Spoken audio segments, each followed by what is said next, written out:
Picture this. It's 800 years after Christ, and you're living in what we'd call Norway today. But forget everything you think you know about cozy Scandinavian winters with their modern heating and insulated homes. This is a world where winter doesn't just arrive, it descends like a conquering army, and half the time, it wins. In the Longhouse of Bjorn Ironside, and no, not times that times Bjorn Ironside from the sagas, just a common farmer who happened to share the name, 37 people are crammed together around a central fire pit. Think about that number for a moment. 37 human beings, from infants to elders, all dependent on one flickering source of heat in the middle of a wooden building. And here's the cruel mathematics of survival. You can either freeze in clean air, or you can slowly poison yourself in the warmth. Bjorn's infant daughter, little Astrid, is coughing up blood onto her mother's woolen tunic.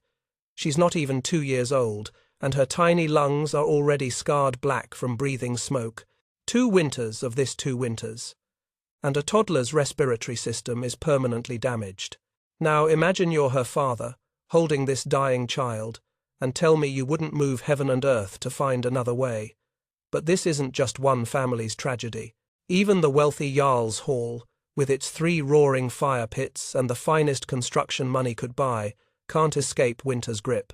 Warriors, grown men who faced death in battle without flinching, wake up with ice crystals frozen in their beards. Inside their own homes, the frost forms on their sleeping furs, even with fires blazing all night long. The numbers, when you really look at them, are absolutely staggering. Half of all children, times half times, died before their 5th winter. Not from war, not from famine, but from what the healers grimly called the smoke sickness. A Viking warrior's fighting life didn't end at 35 because he grew weak or slow. It ended because his lungs were destroyed, turned black as charcoal from decades of breathing toxic air just to stay warm enough to survive. Master craftsmen, the backbone of any medieval economy, had to abandon their trades when smoke-damaged eyes could no longer see the fine details that made their work valuable. Imagine spending 20 years perfecting your skill as a silversmith or a sword maker, only to go blind from the very fires that kept you alive while you worked. The economic impact was catastrophic in ways we can barely comprehend today. 1/3 of all timber harvested, think about that, 1 out of every 3 trees cut down, went solely to heating. And people were still times freezing to death. Trade goods spoiled in the cold. Weapons became brittle and useless. Livestock died in poorly heated barns, wiping out entire fortunes overnight. The women, traditional keepers of the hearth, had developed an entire culture around this losing battle against winter. Grandmother Thorun, wise in the ways that only come from watching too many children die, taught her daughters 17 different prayers to the fire spirits. 17. She knew 13 different herbs that could supposedly ease the suffering of smoke-damaged lungs, and she'd mastered what they considered the sacred art of reading wind patterns to minimize indoor smoke. But here's the thing about desperation, it makes people try anything. The wisest builders had experimented with every solution they could imagine. Smoke holes in the roof that let the killing cold pour in. Partitioned fire rooms that trapped deadly gases and suffocated entire families, dangerous braziers that regularly burned down whole settlements when people, driven mad by the cold, built the fires too large. One particularly brutal winter in Norway, and the Skald who recorded this clearly counted carefully, because the numbers mattered. 43 longhouses burned to the ground when desperate families pushed their heating too far. 412 people died. Not from the cold, but from the fires meant to save them from the cold. Now, you have to understand something about the Viking mindset. These weren't people who gave up easily. These were the folks who would later navigate open ocean in wooden boats to reach America. They were problem solvers, innovators, survivors, but this problem, how to stay warm without dying from the solution, had stumped them for generations. And that brings us back to Bjorn, holding his dying daughter through another sleepless night. Listen to her struggle for each breath, that wet, rattling wheeze that every parent in that longhouse recognized as the sound of approaching death. The smoke from the central fire pit burns his eyes, makes his own throat raw, but he can't put it out. Without that fire, they'd all freeze solid before dawn. In that moment, picture this scene because it's about to change everything. Bjorn Ironside, common farmer, makes an oath that will echo through history. By Thor's hammer and Odin's wisdom, he swears he will find a way to bring warmth without smoke, even if it means travelling to the very edges of Midgard itself. Even if it means challenging the gods who seemed determined to make winter and warmth mutually exclusive. Now, you might think this sounds impossible. After all, countless generations had faced this same problem. The smartest builders, the wisest women, the most desperate fathers, they'd all tried and failed. Fire makes smoke. Smoke kills you slowly. Cold kills you quickly. Those seemed like the only options. But sometimes, just sometimes, when human need becomes desperate enough, when a father's love for his child burns hotter than any fire pit, something extraordinary happens. Sometimes ordinary people find ways to steal fire from the gods themselves. And that's exactly what Bjorn Ironside was about to do. When spring finally broke winter's grip in 807, Bjorn Ironside did something that would have seemed insane to his neighbours. He kissed his wife and dying daughter goodbye and walked away from everything he'd ever known. But this wasn't abandonment. This was a quest as dangerous and determined as any saga hero ever undertook. Here's what made Bjorn different from every other desperate father who'd faced this same nightmare. He wasn't looking for gold or glory. He was hunting knowledge. And in the 9th century, knowledge was often more closely guarded than treasure, more dangerous to seek than any dragon's hoard. His first stop was the Finnish settlements to the east, and let me tell you, the Finns had figured out something extraordinary about heat and stone that bordered on magic. Bjorn spent 3 solid months learning from master builder Vaino the Steady-Handed, and that nickname wasn't just flattery. In a world where one mistake with fire could kill your entire family, steady hands meant the difference between innovation and catastrophe. The Finnish sauna construction was revelatory. These people had learned to channel heat through stones in ways that seemed to defy everything Vikings thought they knew about fire. They could create intense, penetrating warmth without filling the air with deadly smoke. But here's the catch, and there's always a catch. Their methods required specific volcanic rocks that simply didn't exist in most Viking territories. It was like discovering the secret to flight, but only if you had phoenix feathers. Undeterred, Bjorn pushed his quest into genuinely dangerous territory. When he travelled south into Frankish lands, he wasn't just risking capture, he was risking execution as a heathen spy.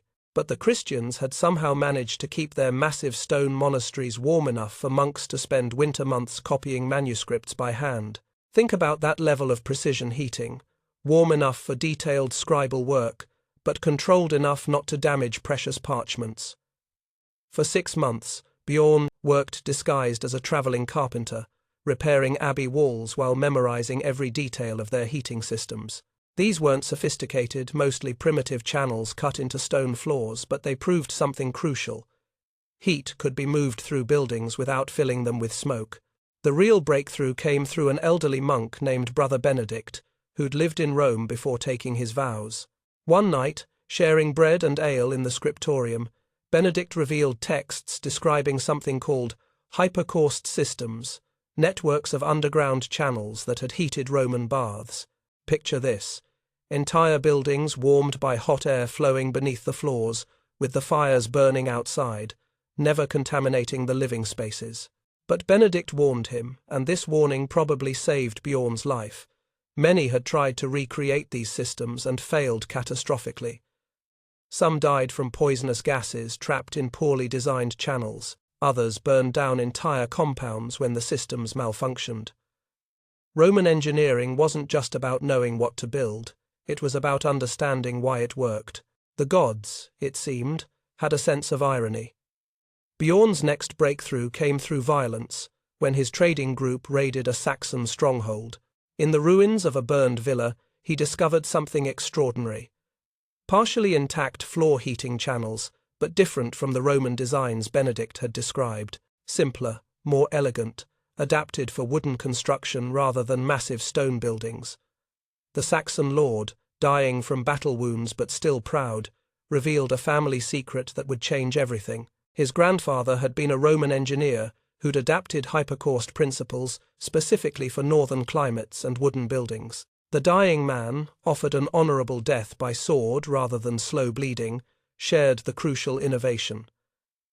The channels had to follow specific angles to create natural airflow, pulling smoke out, while circulating clean heat. But here's what separates true innovation from lucky accident. Bjorn understood that knowledge without testing is just speculation. He spent an entire year in Denmark, working with Erik the Calculating, a master builder whose methodical approach had made him legendary among craftsmen.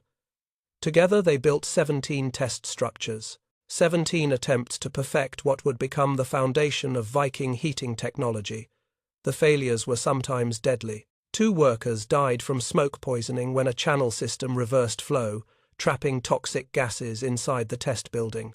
Each failure taught them something critical about airflow, about angles, about the relationship between heat and natural circulation. Medieval innovation wasn't about blueprints and safety regulations. It was about trial and error with human lives hanging in the balance. But gradually, through careful observation and methodical adjustment, they cracked the code. The final design was brilliant in its elegant simplicity. Stone-lined channels beneath raised wooden floors, fed by an external firebox that kept all combustion outside the living space. The genius was in the angles precisely calculated vents that created continuous airflow, drawing hot gases through the channel system and venting them safely outside while heated air circulated beneath the floors. Think about the physics here. They'd essentially created a controlled atmospheric system using nothing but stone, wood, and an understanding of how hot air moves. No pumps, no forced circulation, just intelligent design working with natural laws. But innovation in the medieval world came with political costs that could destroy everything. Rival builders, seeing their traditional methods and their livelihoods threatened by Bjorn's revolutionary system, did what threatened craftsmen have always done. They attacked the innovator. They accused him of practicing dark-sider magic, of trafficking with evil spirits to achieve impossible results. The local Thing assembly put Bjorn on trial, and this wasn't some minor dispute. He faced potential outlawry, permanent exile from all civilized society, or outright execution for sorcery. In a world where supernatural explanations were often easier to accept than scientific ones, proving that your innovation wasn't magic could be more difficult than creating it in the first place. But Bjorn's defense was masterful, and it reveals something crucial about the Viking mindset. Instead of arguing theology or appealing to authority, he built a working model right there in the assembly ground. No speeches, no elaborate explanations, just pure demonstration. Watch the smoke stay outside. Feel the clean, warm air circulating inside. This isn't magic, it's intelligence applied to physics. The moment that sealed his victory came when the Jarl's own mother, suffering from severe smoke sickness that had left her wheezing and weak, breathed easily in the test structure for the first time in years. Political arguments might be dismissed, but a grandmother breathing freely was proof no one could deny. As Bjorn stood vindicated before the assembly, holding the plans that would transform his people's relationship with winter itself, he couldn't have known that he'd just solved one of humanity's fundamental survival challenges. He'd stolen fire from the gods, tamed it, and made it serve life instead of destroying it. But the real test lay ahead, because changing the world and changing your own small corner of it are 2 very different challenges. The winter of 809 was the winter everything changed. When Bjorn Ironside finally returned home, his saddlebags heavy with knowledge instead of silver, he found his daughter Astrid barely clinging to life. The little girl who'd inspired his quest was now reduced to shallow, gasping breaths that rattled like dry leaves in her tiny chest. What happened next is the kind of story that builds legends. Working through blizzards that would have stopped any sensible construction project, Bjorn and his brothers and neighbors completely rebuilt their longhouse in just 23 days. 23 days to tear down generations of tradition and construct something that had never existed before in their corner of the world. Picture that first night when the new heating system came online. Bjorn must have held his breath literally as he lit the external fire and waited to see if months of planning and a year of testing would actually work in his own home. When clean, smoke-free warmth began filling the longhouse like a miracle made manifest, grown Vikings probably wept openly. Within 1 month, 30 days, little Astrid's persistent cough disappeared entirely. By spring, she was running and playing like any healthy child, her lungs clear for the first time in her short life. If you want to understand the power of innovation to transform individual lives, there's your proof, embodied in one little girl's laughter echoing through a smoke-free home. But here's where the story gets really interesting, because individual innovation means nothing unless it spreads. And spread it did, like wildfire across the intricate network of Viking trade routes. Within 2 years, 300 longhouses across Norway had adopted Bjorn's system. 300 families breathing clean air, 300 communities discovering what life could be like when survival didn't require slow poison.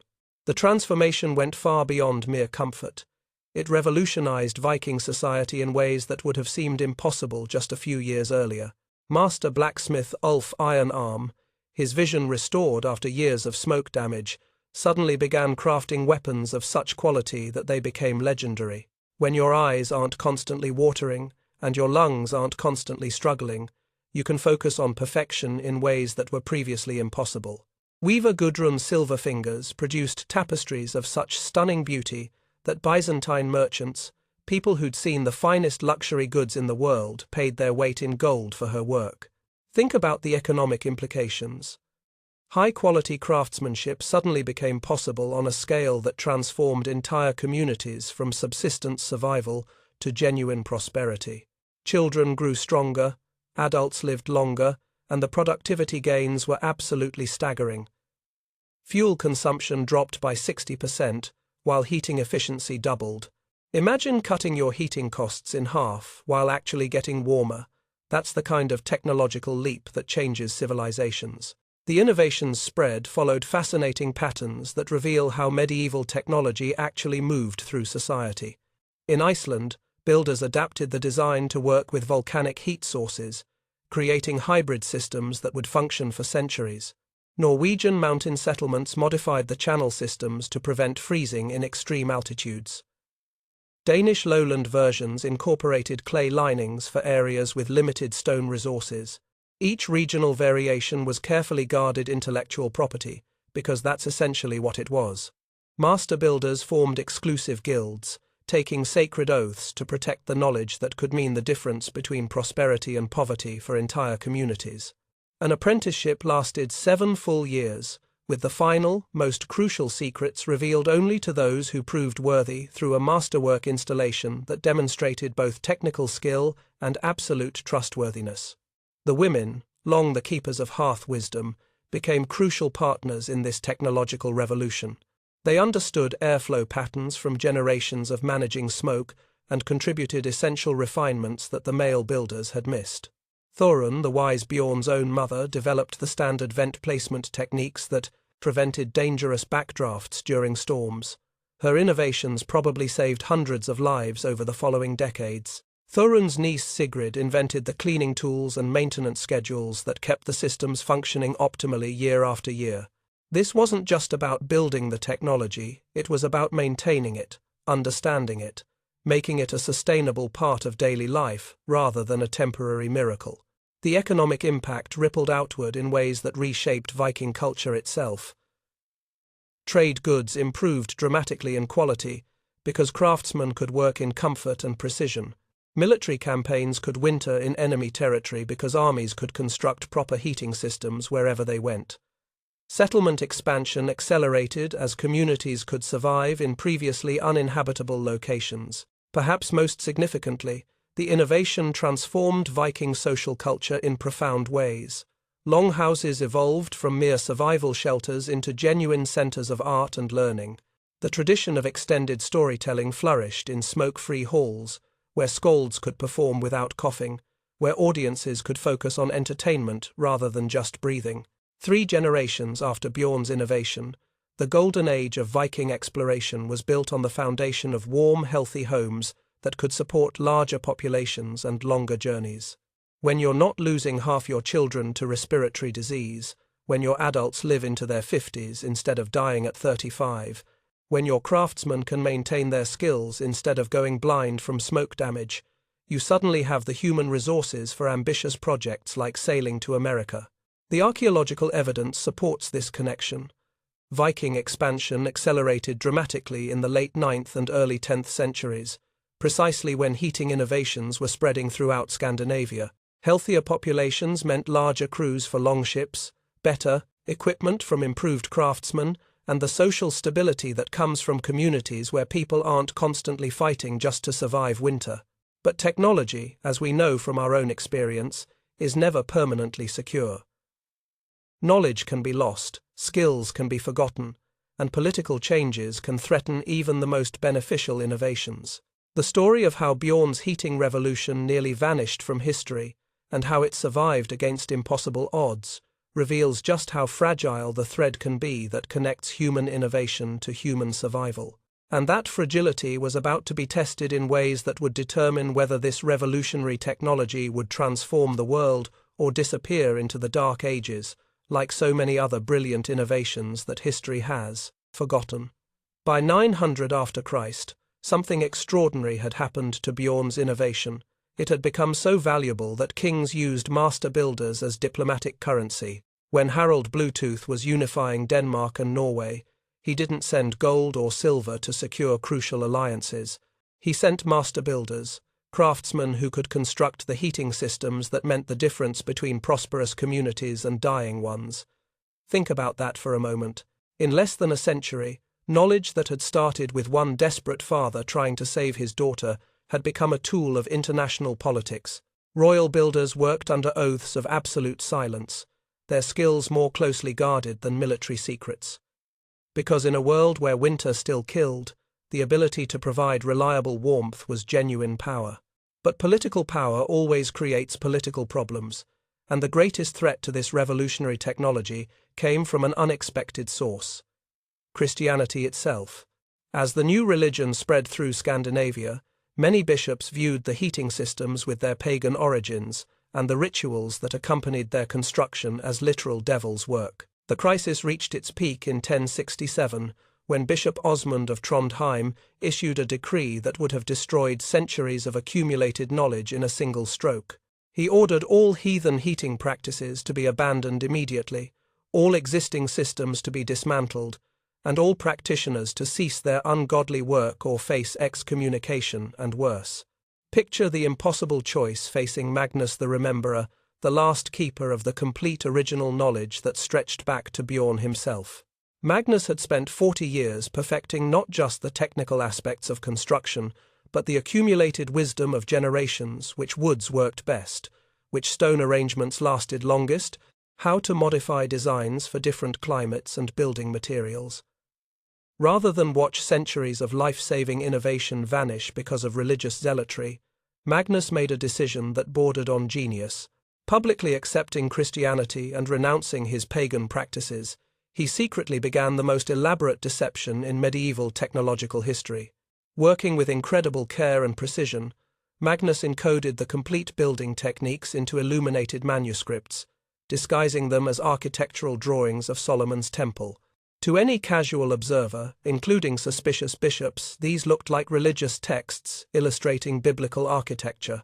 But to someone who knew what to look for, they contained every measurement, every angle, every crucial detail needed to construct a functioning heating system.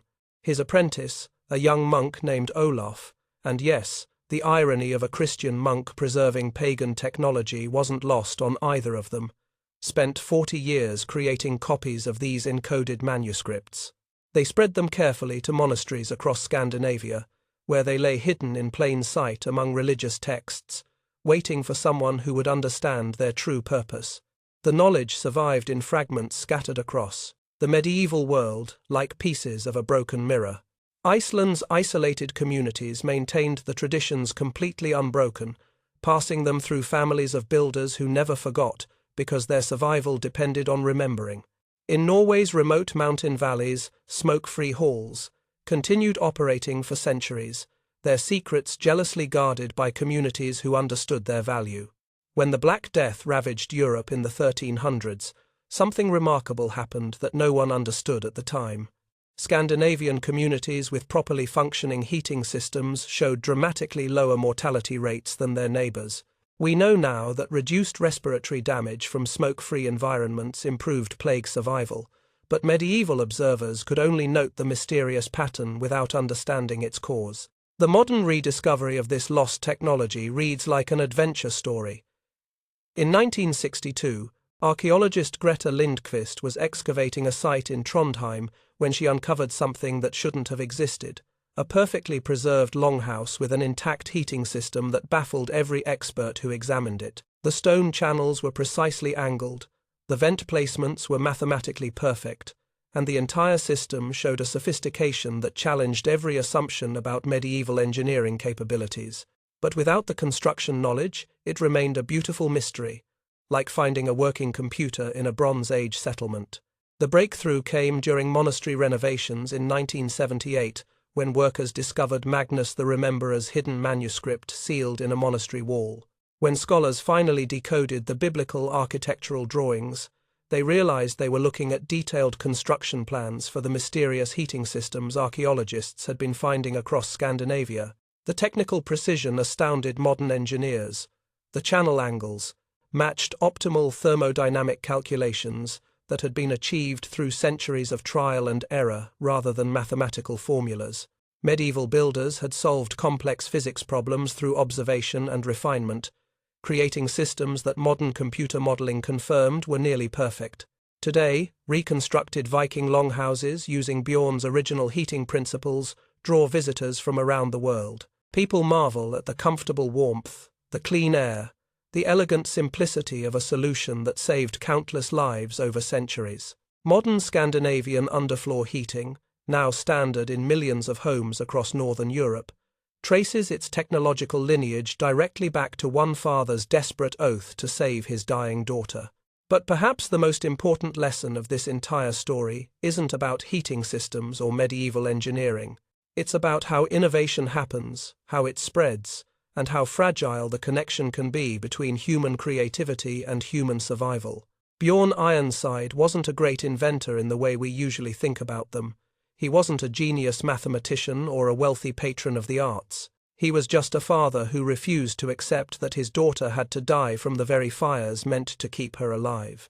His innovation came not from grand institutions or royal patronage, but from individual human need combined with the determination to find a better way. As visitors gather today in these reconstructed halls, breathing clean air while winter storms rage outside, they're experiencing the same revelation that transformed Viking society over 1,000 years ago. Human ingenuity, when driven by love and necessity, really can steal fire from the gods and bend it to serve life rather than destroy it. The embers of that ancient innovation still warm us today, a reminder that the solutions to our greatest challenges might not require revolutionary new technology. Sometimes they require the courage to question assumptions that everyone else accepts as unchangeable facts of life.